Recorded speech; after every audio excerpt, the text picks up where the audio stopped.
Pandian store சீரியலில் அடுத்த வாரத்துக்கான எபிசோடில் நம்ம சரவணன் இருந்துட்டு பயங்கரமான கோவத்தில் இருக்காங்க. அதுக்கு அடுத்ததாக இந்த பக்கம் நேராக பாக்கியத்துக்கு நீ கேட்ட எல்லா மளிகை சாமானையும் நான் வாங்கிட்டு வந்திருக்கேன் அப்படின்னு சொல்லிட்டு பெரிய பேக் எடுத்துகிட்டு வந்து கொடுக்குறாங்க. அதை பார்த்தோன்னே பாக்கியம் பயங்கரமாக ஷாக் ஆகுறாங்க. என்னையா கொள்ளகில்ல அடிச்சுட்டு வந்துட்டியா, மொத்த பொருளையும் இப்படி இறக்கி வச்சிருக்க அப்படின்ற மாதிரி சொல்கிறாங்க. வீட்டில் எல்லாம் அங்கே கடையில் மாப்பிள்ளையெல்லாம் வீட்டுக்கு தேவையான எல்லா மளிகை சாமானையும் எடுத்து வச்சுட்டு இருந்தாரு. அதனால் நானும் எடுத்துகிட்டு வந்துட்டேன் அப்படின்ற மாதிரி சொல்கிறாங்க. இதை கேட்ட பாக்கியம் பயங்கரமாக ஷாக் ஆகுறாங்க. நீ தெரிஞ்சு பண்ணுறியா தெரியாமல் பண்ணுறியா, ஏதோ உருப்படியாக வேலைக்கு போகிற, அந்த பணத்தை வச்சு எப்படியாவது கடனெல்லாம் அடைச்சிடலாம், நிம்மதியாக ஒரு வயசோறு சாப்பிட்லாம் நான் நினச்சேன்.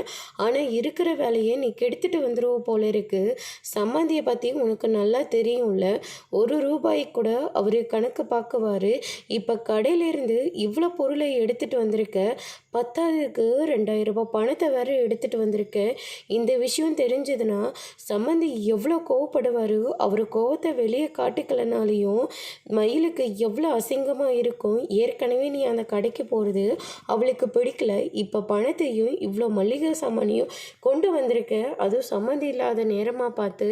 இப்போ அவருக்கு தெரிஞ்சதுன்னா அவ்வளோதான், உன்னை வேலைக்கே வர வேண்டான்னு சொல்லிடுவாங்க அப்படின்னு சொல்லிட்டு பாக்கியம் ரொம்பவே ஃபீல் பண்ணிட்டு இருக்காங்க.